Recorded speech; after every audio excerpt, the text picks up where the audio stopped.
Donald Trump Jr. appeared to have a little bit of a psychotic breakdown following Tuesday evening's vice presidential debate between Governor Tim Walz and Senator J.D. Vance. Immediately following the debate, Don Jr. was out there on Fox News acting as a surrogate for the Trump-Vance campaign, where he demanded that the federal government immediately give over their power to his father. Something that, by the way, is actually not even possible. You can't do that.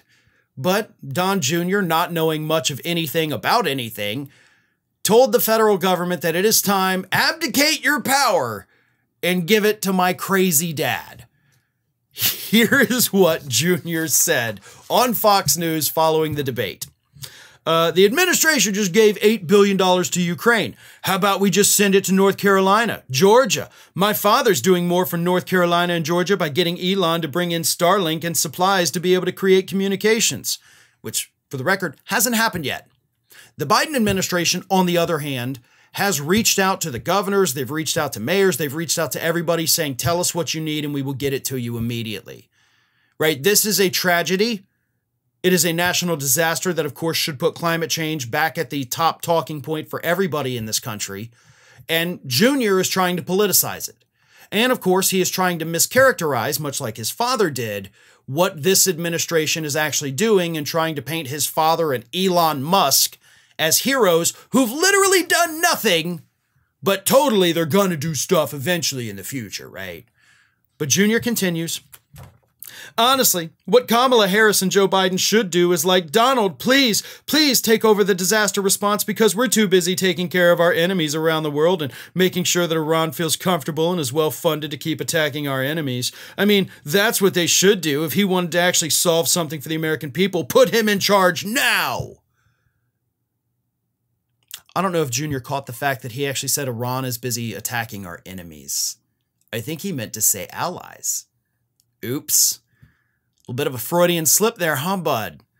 But no, your dad has done nothing. In fact, when your dad was president and we had natural disasters, and we had so many during your dad's tenure, he actually refused aid to states that were run by Democrats, right?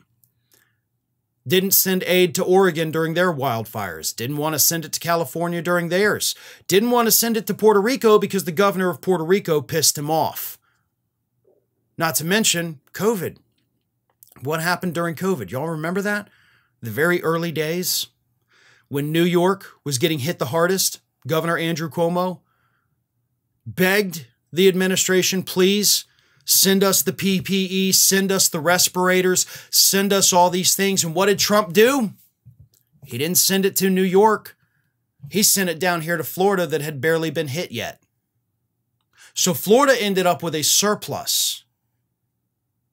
He sent it down here to Ron DeSantis because DeSantis was kissing his ass. Cuomo was criticizing him. So disaster after disaster after disaster, Donald Trump played politics, played favorites, and people died. I would prefer we don't go back to that system as a country. And I think most people, especially those who lost family members in those tragedies, would agree with me. So don't sit there and act like your dad is somehow this great humanitarian. He is an a-hole. He is a piece of human garbage. And he proved that repeatedly during his administration. So no, he's not going to get the federal power. And no, the administration is not going to call him up and say, please help us. He's too busy lying about what the administration is doing to even take that call, Junior. But the one thing I got to give Junior a little bit of credit for is that he waited until after the debate to have his little mental breakdown. Donald Trump, his father, on the other hand, suffered a mental breakdown throughout the entire debate, starting literally 2 minutes into the debate Tuesday night. 2 minutes into it, Donald Trump immediately got on Truth Social and said, both young ladies have been extremely biased anchors. It had been on the air for 2 minutes. They had asked one question. One question to Tim Walz, right? And the question was a horribly loaded question, like, would you let Israel do a preemptive strike on Iran? Like, piss off with that question. But Trump immediately, after that question, Walz is talking, gets on Truth Social, says, these young ladies have been extremely biased. Like, they've said one thing. They went over the rules and they asked one question. And he was already losing his damn mind. And then it just got worse from there. Margaret Brennan just lied about the illegal migrants led into our country by lying Kamala Harris, and then she cut off JD's mic to stop him from correcting her. Because Vance was lying his face off.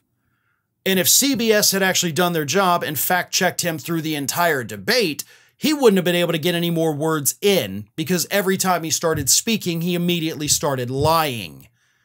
So you want to whine and cry about the one time they fact-checked him about something that has been debunked for weeks? Lies that you and he have told that shut down an entire town, as Tim Walz pointed out, forcing children to have police escorts to walk into elementary schools, and you're mad that they cut his mic off? He continued, this time attacking Tim Walz. He's been indoctrinated with lies, thinking he can override his own incompetence. He's as nervous as you can get. And then he said, Walz is taking so many notes. Never seen a candidate take more. He needs the notes to keep his brain intact. Nope, he was taking notes because that's what smart people actually do, right? Like, okay, this idiot said this. I'm going to hit him here. I'm going to hit him here. I'm going to hit him here. You're allowed to do that. You were allowed to do that. You don't do that because you're not smart. You're also not man enough to do another debate, but that's, of course, a story for another day. In fact, it's a story for a little bit later today. And then he said, JD is doing great, a different level of intelligence from Tampon Tim. No, JD Vance did not do great.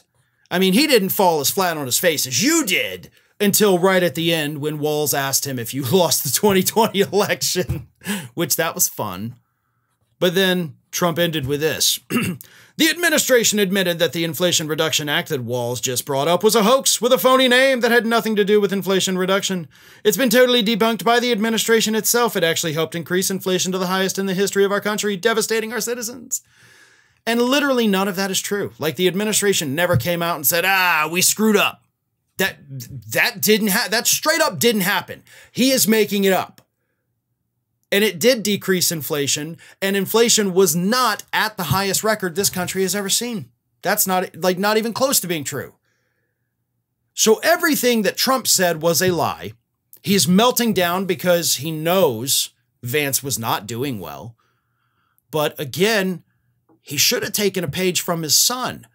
If you want to go insane, at least wait until after the debate, right? Like, Junior saved it up for Fox News, then went totally crazy.